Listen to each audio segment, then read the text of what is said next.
when we think of biological membranes, we have two types of movement or diffusion. We can have simple diffusion, where basically the concentration on one side and the other will ideally still work and push things to hopefully to an equilibrium, but an equilibrium that we may not ever be able to achieve, given the barrier of the lipid membrane, given the movement of potential ions in the opposite direction. So again, simple diffusion is a hypothetical component in regards to moving things through.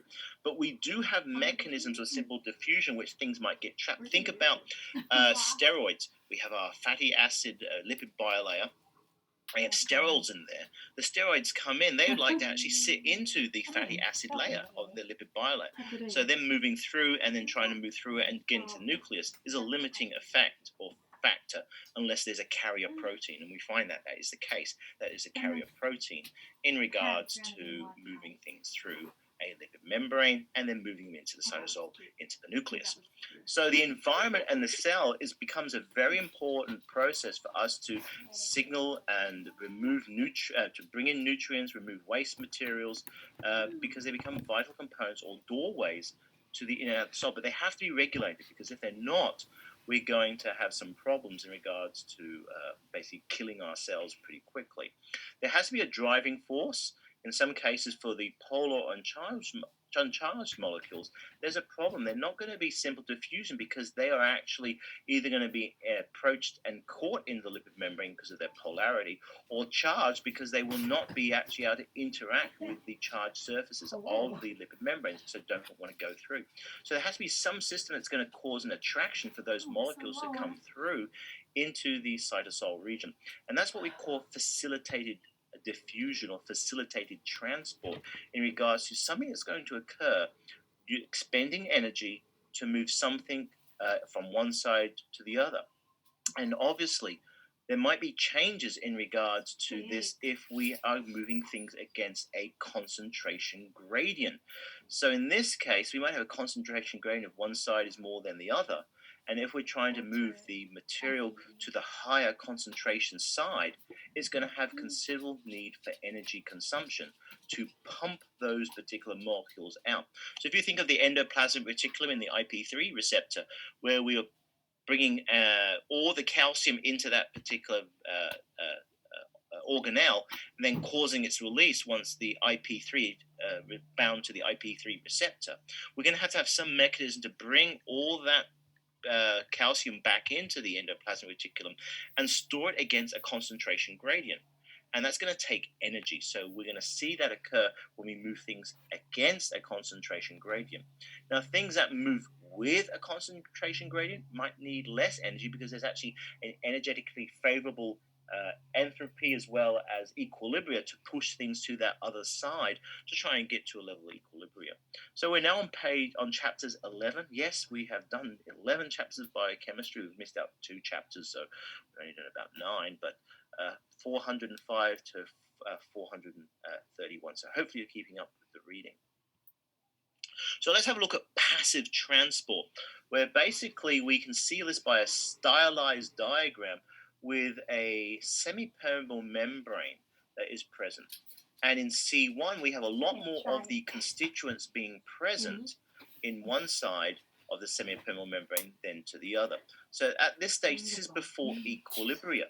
And we're always going to get an exchange of both the molecules on either side, but the number of exchanges changes preferentially depending on the lower concentration.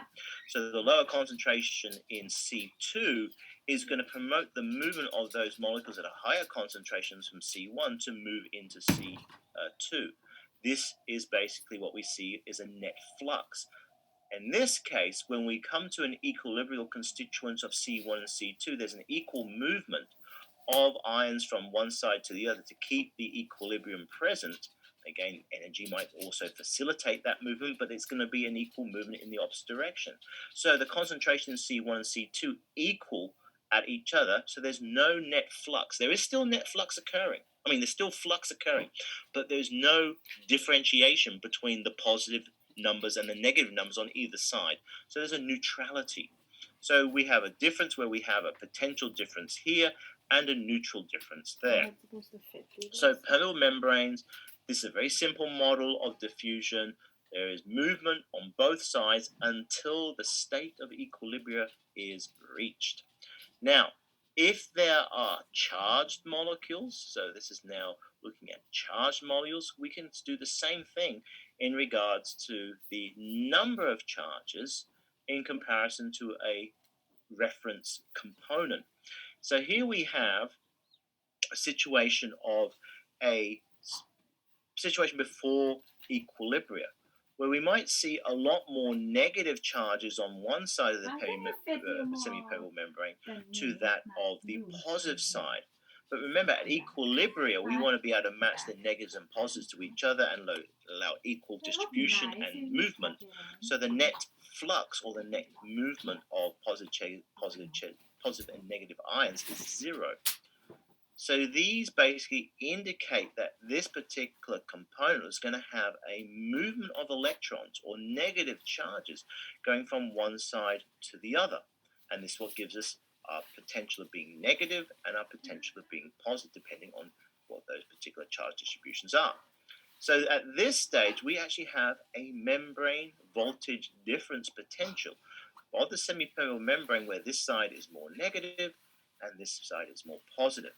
But if we have a simple diffusional flux occurring, we're going to reach equilibrium and we're going to have zero voltage potential differentiation between one side and the other. So if a charged ions are separated unequally, we'll see a charged component.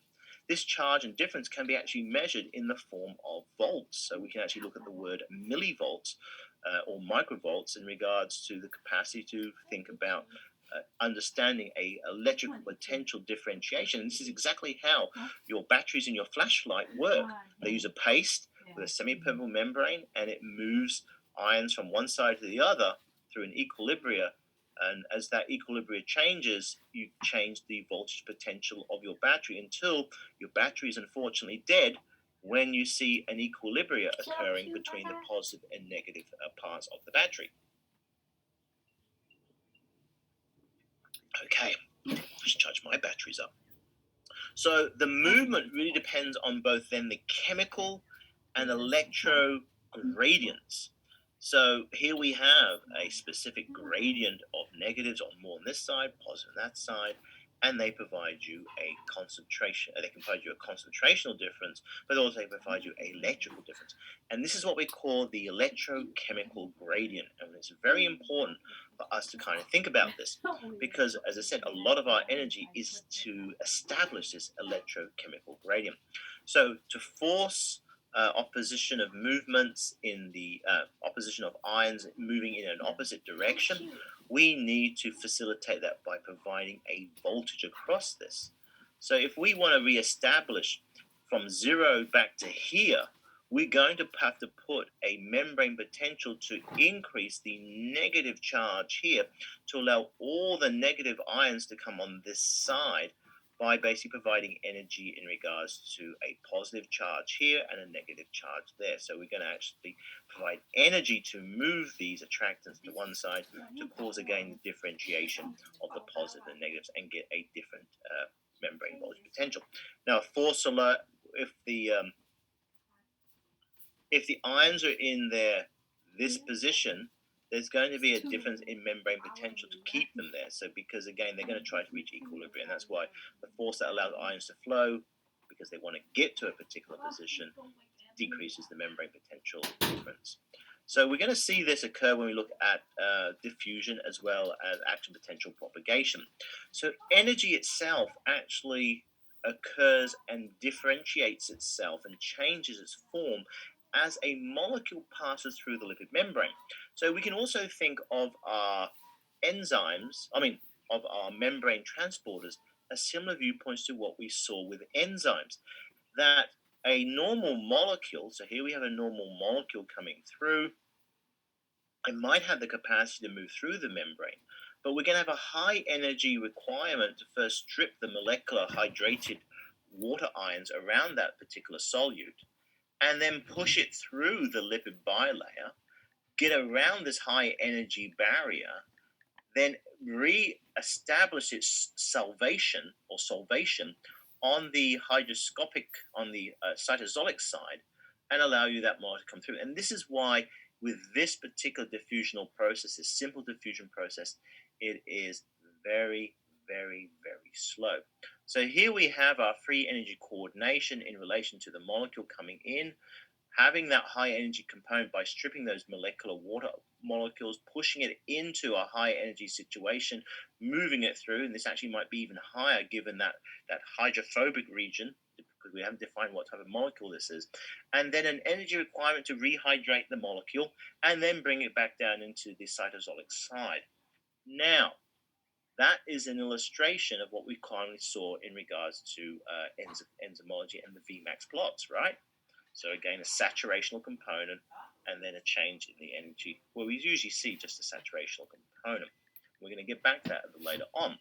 When we look at this particular guy where there's a selective transporter to allow this particular molecule to come through, there's going to be a smaller amount of energy required, because there might be some facilitation of amino acids that cause the orientation and the repulsion of molecular water molecules, but also there's a capacity for this particular molecule not having to go through those polar heads and move through the long chain fatty acid alkyl chains into the middle of the leaflet and then move through again through those polar heads to get back into the aqueous environment of the cytosol. This is a kind of a active channel to allow transmembrane proteins to come together to produce a pore that will allow this molecule to move through that pore, protecting itself from the energy requirements that are basically required to move through the lipid bilayer. So in this case, when we see transportation energy with a diffusion with a transporter, the energy requirement is much less. So very similar to the situation to what we saw with our enzymes. They decrease the energy requirements to move molecules in or out of a cell. So to allow this, first we have to remove the hydration shell of a molecule. We will lose energy as we enter and move into the side of the lipid bilayer, or we move out of the lipid bilayer. There's an intermediate state, which is going to be a high energy state because we're in those alkyl chains. But also, we're going to see a very similar situation occurring, but at a much lower energy state as we see the molecule moving through the lipid membrane. There is also this issue of a specific energy, a delta G transport energy has to be overcome first off, an energy barrier to allow the molecules to move through. Remember what we saw with transition energies in regards to binding our substrate to our enzyme. The same thing happens here, that there is an energy requirement to allow the molecule to pass through. That energy requirement becomes what we call a selectivity filter, or a process to allow us to select the types of ions that go through this particular transporter, because there's going to be an energy barrier that needs to be met to move that molecule through. So we have an activation energy, very similar to what we saw with transition energies in enzymology. Now, we need then proteins to go through a lower energy source in the minimal state, because we don't want to consume enormous amounts of energy. So we're going to go through this process and work with diffusion and passive components in regards to needing more energy to move those through. So our passive or facilitated diffusion is going to hopefully lower those particular energy requirements. Now, membrane proteins themselves facilitate the diffusional processes, and these are called transporters or permeases, as we have seen here in this illustration. So they change the energy dynamics of moving molecules through a lipid membrane by changing the energy to accept those molecules to go through a particular protein, or an energy requirement which is going to be much higher if we need to strip off the surrounding hydration molecules to move this molecule through. But remember, let's say with testosterone or other steroids, there's going to be a requirement for a protein transporter. So we have to overcome those energy barriers of the protein transporter to release the substrate to move it through to the lipid membrane. But again, there might be some other energy requirements that might be sequentially required and to get this to actually occur effectively. So let's have a look at our transporters, which they can be classified in a number of different ways. We have transporters and we have channels. We have carriers. So basically, transporters are classified into two forms of carriers or channels. Now, channels are basically a terminal group. Carriers can be further split into a number of categories: the primary active transporters, and then the carriers can be broken into secondary or what we call uniporters. So we have primary and secondary and uniporters, they become carriers. Ion channels also move things, and they're both all classified under transporters. And they're going to have differences in their secondary structures and how they come together to do their work, as we'll see a little bit today.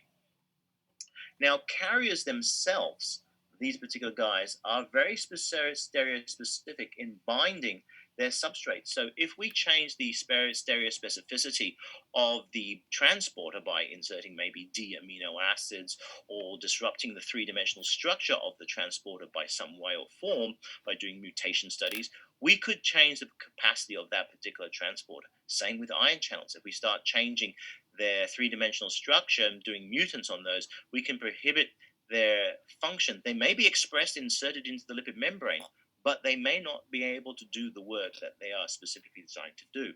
So carriers transport things at a much lower rate than free diffusion. But the thing is, they have the capacity to move things that would normally not be allowed to be moved through a lipid membrane. So they are lower rates than free diffusion.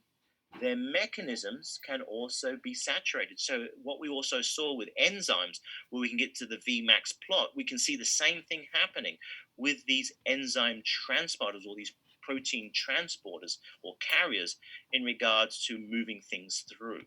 Okay, so they can be saturated because there's only a simple number of these, which there might be a large number of things to be carried through. Now, channels themselves greatly increase the rate of transportation. And we have calculated the movement of molecules from one side to a membrane to another, where it's nearly basically what we call unhindered diffusion. It's as if the barrier did not exist, the lipid membrane did not exist. But the important thing with these channels, they are less stereospecific and selective, so they might let load both potassium and sodium through. But the issue is they can be shut off or closed by changing their three-dimensional structure and closing the portal or the hole that they represent in regards to the ion channel itself. And we'll have a talk about these in a second. So again, less stereospecific usually has multiple proteins with subunits required to form that pore region. We'll have a look at that when we look at membrane receptors. So we have simple diffusion, a molecule going in and out based on the concentration gradient or the polarity of that particular molecule. In this case, non-polar compounds only, or compounds that are going through a significant concentration gradient, going from high concentration to low concentration. Now, facilitated diffusion is basically similar to simple diffusion, but much faster in regards to having selectivity through a electrochemical gradient. So it might take a whole load of different positive charged molecules, because this guy inside here is negatively charged. They want to get to equilibrium, they want to get to zero, but they can't move through this membrane. The only way they can go through is through this facilitated transporter that selectively only takes maybe positive molecules through to trying to achieve that overall change in voltage membrane potential between the positive charges out here and the negative charges out here. So more positive charges come in, we neutralize those charges, become zero. Okay. And as we increase those positive charges, we might get a positive charge voltage potential inside the cell, which is opposite to what we normally see. We'll see this when we look at action potential propagation. Primary transporters. Now, these guys basically act against a electrochemical gradient. So they're doing hard work to try and establish a gradient of ions against the normal flow of ions. So here we have a potential of a small concentration of positive charged ions here and a very large concentration of positive charged ions here. But what this system does will still obtain and select positive charge ions and move them against the positive, or in this case here, a positive electrochemical gradient, to basically force them to come into this particular region and increase the concentration. of their neighbors. So and that will consume ATP. Remember our IP3 receptor in the endoplasmic reticulum for the IP3 pathway? That is exactly what happens. So once we've exploited and released all the calcium has to be repumped back into the endoplasmic reticulum, and it's going to consume energy to do that. Our secondary active transport system, this is against the chemical gradient, but also moving something else in with the system. So here we have a chemical gradient of a substrate coming from a high concentration gradient to a low concentration electrochemical gradient. But in the same process, it's going to piggyback something else that may not move into the system. Okay, so one goes in, the other goes in. Okay, so again, from a high concentration, this guy is the motivating source of energy to move this ion through, or this molecule through, this particular selective transporter. Now, ion channels, they go down a electrochemical gradient, and they might be using a ligand. So in this case, the ion channel will open and close depending on binding of something. And once that is open, it will then selectively allow ions to move through their chemical concentration gradient. So there might be a lot of potassium in here, and there might be a lot of chloride in here. So what will happen to try and get to neutrality in the inside membrane, because there's a lot of potassium here, a lot of negative here, so negative chloride, positive potassium. The chloride might come through and then neutralize the charge state of the chloride to give you zero or reach near zero membrane potential. But then, if that particular ligand is removed off, the flow of chloride might be actually stopped. So again, this is activation through a ion channel ligand, or it might actually also be a voltage dependent movement. So when we look at ligand ion channels, we're going to see we're going to look at voltage membrane proteins and ligand ion channels in regards to ligands opening and closing those protein structures, or a membrane voltage potential differentiation that causes the opening and closing. This one's a little more rarer, the ionophore mediated transportation, where there is a cycling process of a protein that has the capacity to move through the lipid membrane and be recycled out, depending whether it's carrying something or not. So here we have the ion that has become a very, very, very selective transporter for this particular binding, and it goes down usually a down electrochemical gradient, moves through, deposits the ion inside the cell, and then moves that transporter back out empty to then actually accumulate more of the particular target component. So again, we've got a number of transport systems that we're going to have to understand and know about and the difference between simple diffusion, facilitated diffusion, primary transporters, secondary transporters, ion channels, and ionophores, and again, the hierarchy of their classification. So let's have a little bit look at what happens with some of these particular types of proteins. Remember, these are transmembrane proteins with extracellular domains and everything else, all the bells and whistles that we've previously talked about in regards to now understanding from amino acids to three-dimensional structure. What we have now here is a very simple illustration in regards to what occurs. So here we have our transmembrane protein that produces a pore, but there is a gate system in regards to something closing that particular pore. This pore itself just facilitates the movement of those ion channels. So if the gate was open all the time, those particular constituents are going to move through that particular ion channel quite happily, as we see here. They may go one way or the other depending on the gradient of the chemical gradient or the electropotential gradient. So again, if there's more positive charges here, this is going to attract more negative molecules coming through. If there's more positive charges here, it's going to attract more positive molecules coming through here, as well as negative molecules coming through to try and neutralize those charge states. Now, with with transport, it's a little different, where we actually have two gates, where basically we're opening and closing a gate to allow things in or out. Think about your dog gates and your cat gates on your doors in regards to letting things in and out. So basically, a molecule might come in for the exchange of a molecule going out. And when that gate opens again, we might see the issue of that molecule getting from to the other side and that molecule coming in. So let's say the purple molecule is on the outs, is against a concentration gradient, and it needs to be pumped through. There'll be a selective filter that brings this molecule in. and might be at the cost of this molecule leaving. And then we'll close both gates so both those particular ions are present, and then we'll get an exchange occurring again. So again, opening and closing might have a number of different gates to cause that particular pumping or movement of ions from one side to the other, again dependent on their concentration and their potential, which gives us the electropotential gradient. Now, here is a interesting transmembrane protein. So here we have all the things we've talked about before from our stylized transmembrane structure. We have a membrane with 1, 2, 3, 4, 5, 6, 7, 8, 9, 10, 11, 12 spanning regions within this passive transport glucose transporter, which is found in red blood cells. Now, the interesting thing is when we look at these particular stylized diagrams, they don't tell us much about the orientation.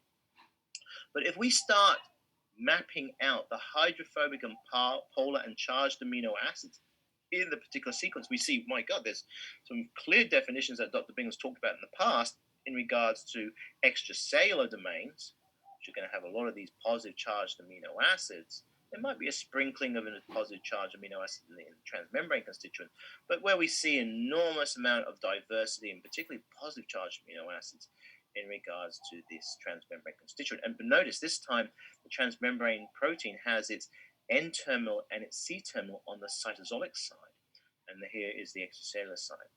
So this time we stylize this particular diagram of a whole sequence of amino acids. This is one long chain of amino acids in regards to basically producing a structure. But it is these domains, all these 12 domains here, and their orientation. So they're going to face all their hydrophobic amino acids on the outside of the pore and have the hydrophilic amino acids inside the coating of the whole of the pore. So in this case, what we see is that we've flanned it out, but actually we think about three-dimensional structures. They're going to come down and form a pore like this, like we've seen in the past, and all these extracellular domains are going to have very specific roles in stabilizing the structure, as well as acting as selectivity components in regards to opening or closing, or binding to other things that associate proteins that cause its function. So in glucose, we actually have 5 millimolar concentration of glucose in our circulatory system.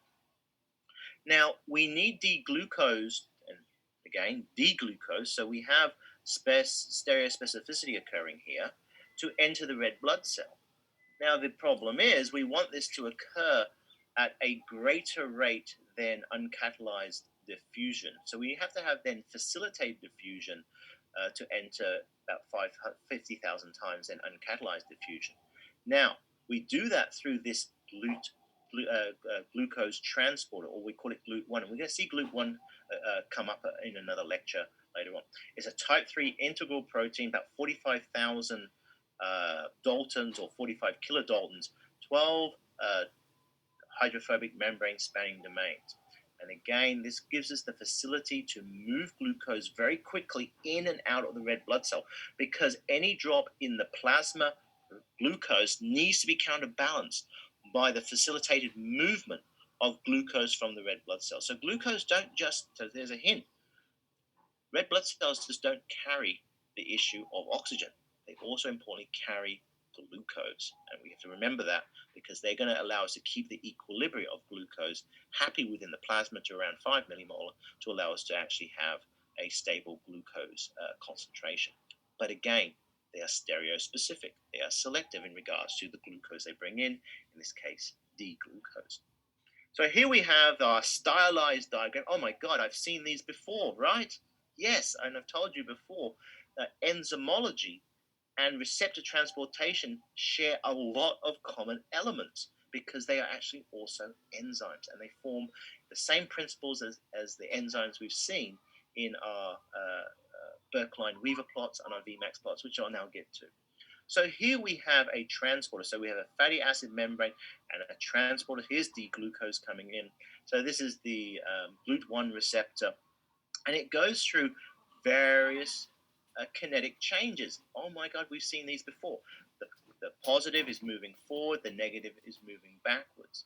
So here we have D-glucose entering the receptor, selectively then basically moving from K1 to K2, and then K2 to K3, which K3 represents the formal change between K2 and K3, where we open from one side of the membrane, the endoplasmic side, to the cytosolic side. But we still not have released the substrate. In this case, the K1 and K2 is now preparing that release when we see K1, so K3 to K4, causing then the release of the substrate. This then goes back to the K1 position to open and be able to access more substrate. So again, we have this continual movement going through 1, 2, and 3 with particular rates of reaction. And obviously, we can go through the reverse too, depending all on the concentration of the D-glucose on the extracellular versus the intracellular side. So the glucose transportation illustrates it's reversible. So we can go from the positive K components to the negative K components. So it can also move glucose out of the red blood cell into the cytosol. So this is a clear illustration that we can have reversibility and achieve that equilibrium. So if there's any changes that occur in the plasma glucose, we can basically differentiate that and quickly act by having these enzyme transporters, or these transporters, move glucose in a similar fashion to we see enzymes. We also see that in regards to the transportation of glucose by GLUT1 at the point where we saturate the receptor or the transporter in regards to the glucose concentration. So here we have our glucose concentration. We start increasing our glucose concentration. We're going to get to the state where that transporter can carry no more, and it has a defined rate in regards to how many glucose molecules it's bringing through. It's working at its fastest capacity. Oh, it has a Vmax. And then we can establish its half Vmax, this KT time, so we've given it KT in this case, is the transport time in regards to the concentration which that particular system works adequately at in maximizing the concentration of carbohydrates coming into the red blood cell or leaving the red blood cell. We can do the Birkeland-Weaver plot. Remember from this familiarity, we can look at the Henderson-Hasselbalch, put it over the one over the number, and then do the y equals mx plus c to get our particular Birkeland-Weaver plot, where we can get some particular information regarding the Vmax. We can also get the slope orientation as well as the k 1 over k minus t to the time in regards to the rate constant for that particular receptor. So again, these transport systems work very similar to what we've seen with enzymes. So as blood plasma, we need to make sure that our concentration of our blood plasma is roughly 3 times that of the Vmax. So to ensure that the transporter is always working near at the level of saturation. So and that means we have very quick reactions, very quick equilibrial changes. There's no accumulation of carbohydrates in the red blood cell and in the plasma. Because can you imagine what would happen if we started increasing the carbohydrate concentration in the red blood cell and we didn't have the compensational component happening in the plasma? What would happen? Our red blood cells would bloat, because with that carbohydrate movement, guess what's happening also? We have a water movement in regards to osmolarity. So that's why we see this equilibrial process happening all the time. And it provides we're at that tether stage of working at the Vmax. It gives us the capacity to have a saturated transporter, to have very rapid responses to any changes either side of the lipid membrane. And that's a really important factor in regards to establishing blood glucose levels to make sure they're stable. Okay. So we also have another transporter, and we've come across this one. Myself and Stephanie have had a discussion on this one before in regards to the carbonate transport system in regards to carbonic acid, so bicarbonate. So in this case, we have a system where carbon dioxide here, as a dissolved gas, is a poorly soluble constituent. So the best thing to do is to bring the carbon dioxide into a dissolved system with molecular water and produce bicarbonate. This bicarbonate will impact the plasma pH, because the carbon ion and the bicarbonate causes a neutralization, but also produces hydrogen ions. So we could actually potentially increase the blood plasma pH depending how much bicarbonate or carbonate we actually utilize and how much hydrogen ions we reduce. But again, like we've seen in the past with our inhibitory reactions, we have a K-1, K-2, etc. This time we're going from K3, so from a gas to a dissolved to water. So we're really going in this direction here, focusing on these products as the primary component to enable blood plasma stabilization. So this is the chloride bicarbonate exchanger system. It's a electroneutral system to try and make sure that there is no electropotential gradient that is caused, and it does that by basically swapping ions around. So let's have a look what occurs in the lungs and in the respiring tissue. So the tissue has metabolized its goodies and produced water and carbon dioxide. The carbon dioxide enters the red blood cell, so this is erythrocyte, in going through the lipid membrane, and remember CO2 can go through, and it's going to actually then work with molecular water with a carbonic anhydrase reaction. What that does, that will condense the form to produce bicarbonate or carbon bicarbonate or bicarbonate or carbonate with the hydrogen ion constituents. So in this case, so here's our bicarbonate that producing carbonate and hydrogen ions. We're going to have to do something to cause electroneutrality, because at the moment we've got two negative charges and one positive charge here. So what we're going to do to transport this guy quite safely, we're going to take this out. This is soluble, and we're going to use a carbonate bicarbonate exchanger protein to move the bicarbonate out now into the blood plasma, and we're going to take chloride ions in through the process of exchange. So we're exchanging a negative for a negative, so we're not seeing any charge distribution changes occurring, but we're seeing importantly a change in the pH given that situation of hydrogen ion and chloride ion now coming together to produce hydrochloric acid. So this is very mild, but remember what we need in the red blood cell. We also need a pH change from the tissue to allow us to release the oxygen. So now we have a system which is combining a bicarbonate system to produce a change in pH. And we know that change in pH plays a role in the change of the three-dimensional structure of hemoglobin in causing its release of molecular oxygen from its various binding sites. So again, we have a synergistic approach to function form of proteins. So we have now two systems we can think about in regards to this bicarbonate chloride exchange system. So now we have this exchange, the chloride's coming in, the bicarbonate's coming out, neutralizing the pH, counterbalancing ideally the change in pH is occurring in the red blood cells, but the hydrogen ion concentration is still there, impacting the hemoglobin.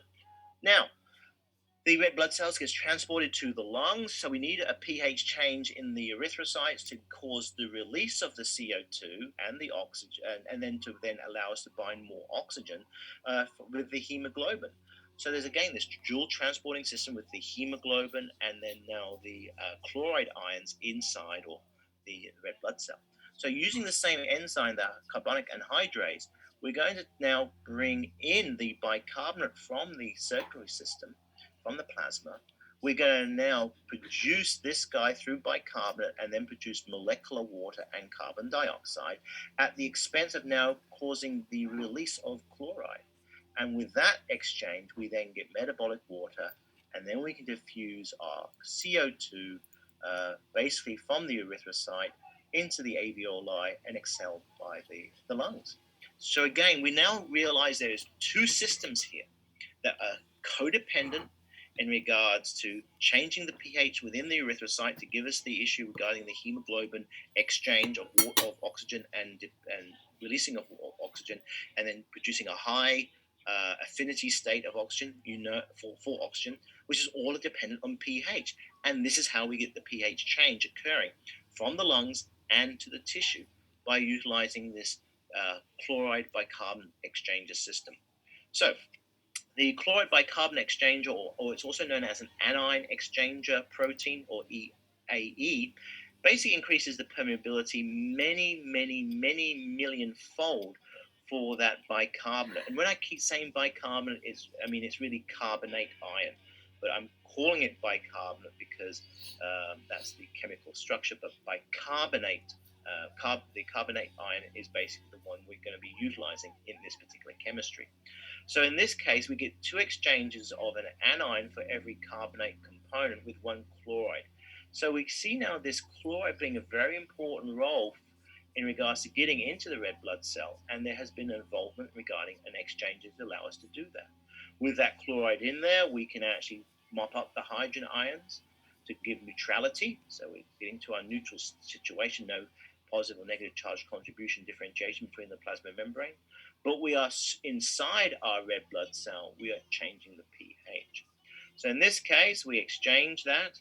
We get no net transfer of charge. That's why we're doing this exchange with the bicarbonate and the chloride. So electron neutrality still in the red blood cell, but we do see a associated pH change because of that in regards to decreasing its pH change because we're making chloride ions, hydrochloric acid, and then we're dissociating hydrochloric acid when we get to the lungs.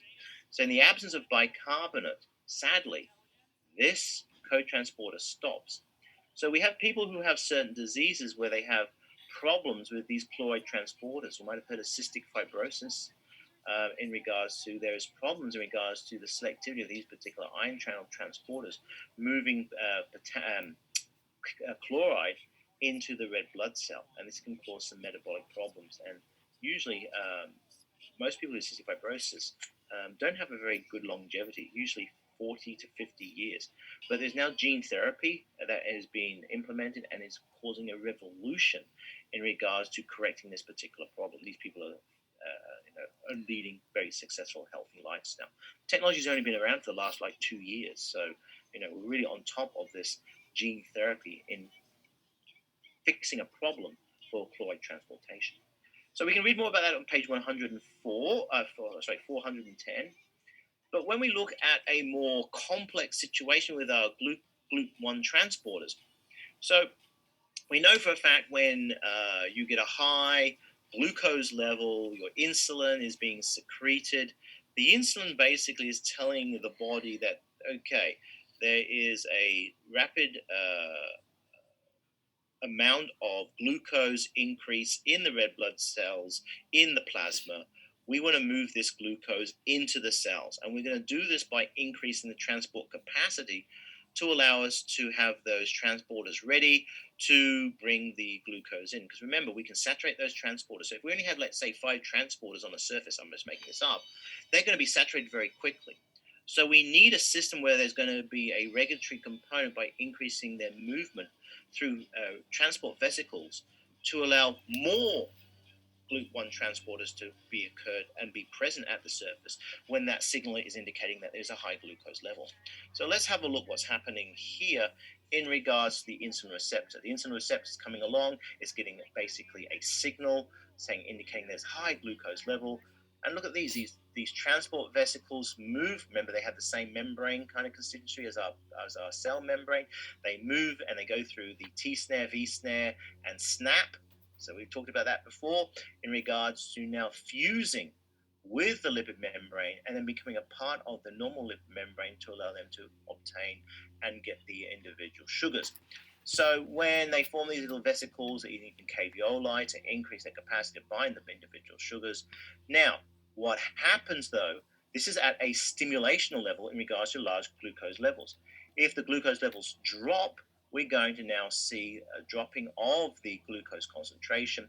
A signal then has a negative effect here, and then these guys are going to get a signal here to say, okay, start puckering off, forming caveoli, form a vesicle, and then go through a process of endocytosis and form a membrane, a vesicle, and basically move away from the surface of the membrane. Because if you don't have the GLUT1 transporters there, you're not going to have transportation or efficient transportation. So by changing that, we can regulate the transportation of glucose into the cell.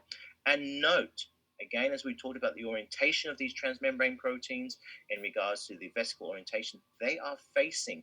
So this is the extracellular domain, okay? they're facing the inside. So there's going to be no glucose in here because it's all been transported out by these guys moving it through.